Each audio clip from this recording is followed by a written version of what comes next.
こんにちは、MD ジャックです。今年もステイホームなゴールデンウィークですね。在宅勤務も継続中ですでに1年が経過し、ニュースなどで言われている良い面、悪い面を実感しています。気をつけていますがだんだん運動不足になってきています。こんにちは、あいです。いつもご視聴ありがとうございます。前回のエヴァー2020のイヤホンを買って、エヴァンゲリオンを集中的に見ています。綾波レイに自分を重ねてみたりして、かなりハマっています。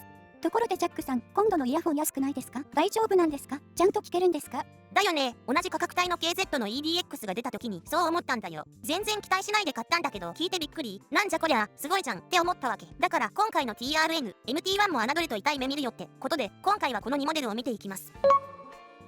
低価格モデルだし、レビュー見なくても買っちゃうよっていう方が多いんだろうなと思いつつ、まあ趣味ですから当然やるわけですよ。EDX は DQ6 の動画でも扱ったのと、団体でもレビュー動画も上げているので、MT1 中心に進めていきます。だいたいいつもありで買うんですけど、なんと税込み768円でした。ケーブルとイヤピを差し引いたら片耳300円以下ですかね。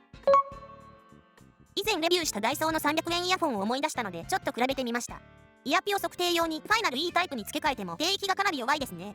改めて聞いてみると広がりはそれなりにありますけど、波形の通りで欲しいところが出ていない感じですね。イヤピ交換と EQ で大幅に調整すること前提でなんとか普通に聞けるかな。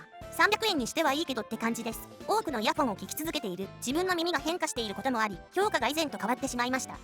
で、そういうつもりで MT1 とか EDX を聞いたら、まず間違いなく返り討ちに合いますね。低域がね、圧倒的に違うのとバランスもちゃんと調整されています。EDX 持っていらっしゃる方はうなずかれていらっしゃるのでは？かわいそうな比較になってしまいましたが、300円イヤホンとはレベルが違います。ザクとは違うのだよ。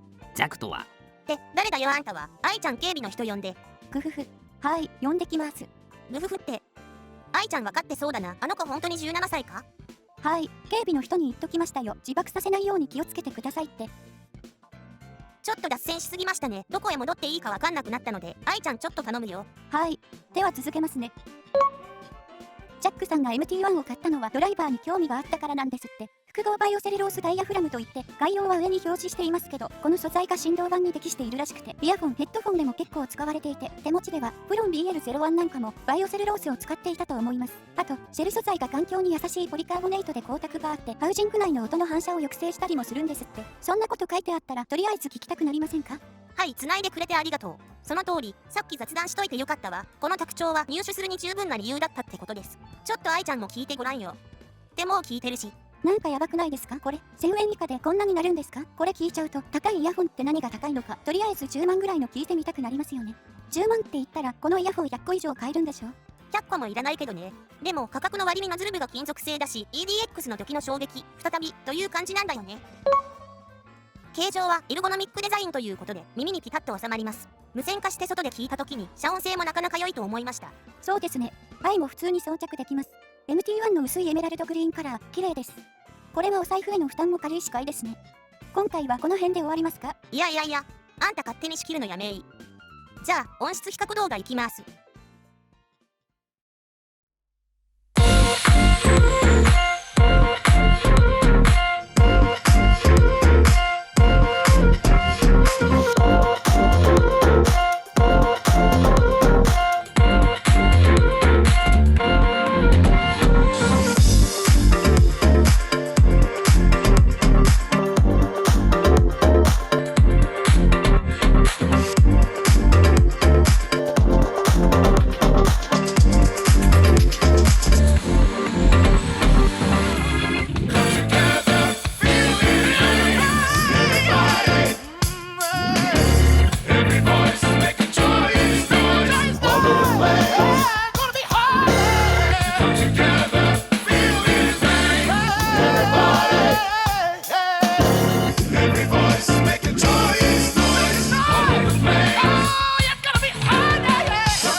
徴の違いがはっきりしている分、違いが分かりやすかったと思います。箱出し直後の音はちょっとざらついて雑味があり、低価格だし仕方ないかなと思っていたんですが、60時間ほどエイジングして再度聞いてみたところ、雑味消えたみたいと印象が変わりました。低域はやや EDX が強めですが、曲での比較だとそれほど感じず、MT1 も低域に不足感はありません。EDX の方がメリハリのある音質で、ドンシャリ感はありますね。2から 4kHz は MT1 が強めなため、ボーカルは自然に前に来るように感じ、聞きやすいと思います。全帯域の中で一番出ているところなので、MT1 の特徴はこことも言えますかね。6kHz 付近は一旦大きく減衰しますが、それより上の帯域に大きなピークがなく、8kHz 付近も控えめです。EDX を基準に判断すると、シンバル系は一歩下がったところから聞こえますが、物足りなさはなく、メロディーの存在を壊さないバランスで、自然な響きに感じます。愛ちゃんの感想はどう？いろいろな曲を聴いてみましたが、700円台のイヤホンで聴いていることはすぐに忘れてしまいました。長時間聴くには少し広域を控えめにした音質っていいですね。同感だね。多少広域が抑えられていても、耳と脳の方が徐々に対応するからね。BT20S プロで無線化すると、聞いていて気になるというほどではありませんでしたが、両モデルとも広域で若干減衰する帯域がありました。音量は取りやすいので、無線化してもスマホ直差しの有線接続でも問題ないです。これはおまけですが、なんとなく KZ-ES4 の波形に似ている部分があったので、重ねてみました。ES4 のハウジングの大きさ、グラフェンダイヤフラムであることなど違いがある中で、どことなく出音が似ているかなと思う部分がありました。MT1 の後に次の動画でレビュー予定の KBE や KS1 を聞いてみたんですが、 KS1 は響く空間が一回り広く感じました。 MT1 の弱点は広域を落ち着かせたチューニングから来るものとも言えますが、強いて言えば広がりの部分かなと。イヤホンにお金をかけたくないけど最低限ちゃんと聞けるものは欲しいという要望を叶えてくれるモデルだと思うので、今回の2モデルは音質のお好み次第でどちらを買っても後悔はしないと思います。